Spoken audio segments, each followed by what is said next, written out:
भगवान, आपने रक्तबीज के वध से संबंध रखने वाला देवी चरित्र का यह अद्भुत महात्म्य मुझे बतलाया। अब रक्तबीज के मारे जाने पर अत्यंत क्रोध में भरे हुए शुंभ और निशुंभ ने जो कर्म किया, उसे मैं सुनना चाहता हूँ। ऋषि कहते हैं, राजन, युद्ध में रक्तबीज तथा अन्य दैत्यों के मारे जाने पर शुंभ और निशुंभ के क्रोध की सीमा न रही। अपनी विशाल सेना इस प्रकार मारी जाती देख निशुंभ अमर्ष में भरकर देवी की ओर दौड़ा। उसके साथ असुरों की प्रधान सेना थी। उसके आगे, पीछे तथा पार्श्वभाग में बड़े बड़े असुर थे, जो क्रोध से ओट चबाते हुए देवी को मार डालने आए। महापराक्रमी शुंभ भी अपनी सेना के साथ मातृगणों से युद्ध करके क्रोधवश चंडिका को मारने के लिए आ पहुंचा। तब देवी के साथ शुंभ और निशुंभ का घोर संग्राम छिड़ गया। वे दोनों दैत्य मेघों की भांति बाणों की भयंकर वृष्टि कर रहे थे। उन दोनों के चलाए हुए बाणों को चंडिका ने अपने बाणों के समूह से तुरंत काट डाला और शस्त्र समूहों की वर्षा करके उन दोनों दैत्यपतियों के अंगों में भी चोट पहुंचाई। निशुंभ ने तीखी तलवार और चमकती हुई ढाल लेकर देवी के श्रेष्ठ वाहन सिंह के मस्तक पर प्रहार किया। अपने वाहन को चोट पहुंचने पर देवी ने क्षुरप नामक बाण से निशुंभ की श्रेष्ठ तलवार तुरंत ही काट डाली और उसकी ढाल को भी, जिसमें 8 चांद जड़े थे, खंड खंड कर दिया। ढाल और तलवार के कट जाने पर उस असुर ने शक्ति चलाई, किंतु सामने आने पर देवी ने चक्र से उसके भी 2 टुकड़े कर दिए। अब तो निशुंभ क्रोध से जल उठा और उस दानव ने देवी को मारने के लिए शूल उठाया, किंतु देवी ने समीप आने पर उसे भी मुक्के से मारकर चूर्ण कर दिया। तब उसने गदा घुमाकर चंडी के ऊपर चलाई, परंतु वह भी देवी के त्रिशूल से कटकर भस्म हो गई। तदनंतर दैत्यराज निशुंभ को फरसा हाथ में लेकर आते देख देवी ने बाण समूहों से घायल कर सुला दिया। उस भयंकर पराक्रमी भाई निशुंभ के धराशायी हो जाने पर शुंभ को बड़ा क्रोध हुआ और अंबिका का वध करने के लिए वह आगे बढ़ा। रथ पर बैठे बैठे ही उत्तम आयुधों से सुशोभित अपनी बड़ी बड़ी 8 अनुपम भुजाओं से समूचे आकाश को ढककर वह अद्भुत शोभा पाने लगा। उसे आते देख देवी ने शंख बजाया और धनुष की प्रत्यंचा का भी अत्यंत दुस्सह शब्द किया। साथ ही अपने घंटे के शब्द से, जो समस्त दैत्य सैनिकों का तेज नष्ट करने वाला था, संपूर्ण दिशाओं को व्याप्त कर दिया।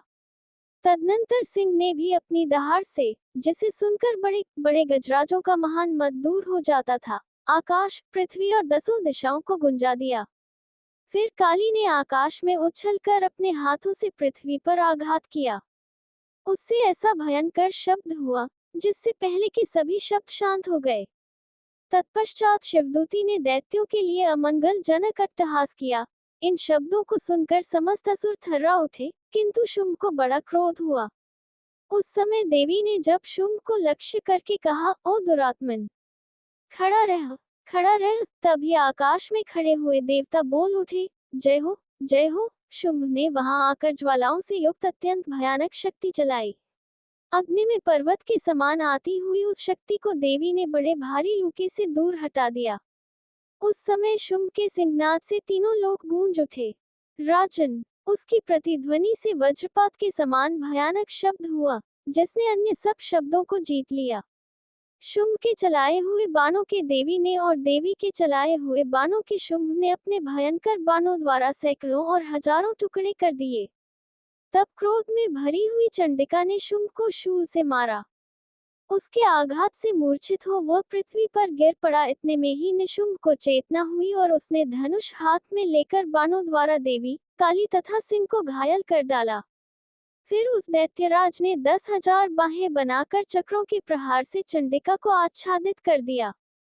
तब दुर्गम पीड़ा का नाश करने वाली भगवती दुर्गा ने कुपित होकर अपने बाणों से उन चक्रों तथा बाणों को काट गिराया।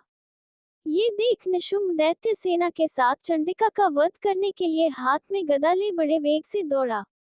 उसके आते ही चंडी ने तीखी धार वाली तलवार से उसकी गदा को शीघ्र ही काट डाला। तब उसने शूल हाथ में ले लिया।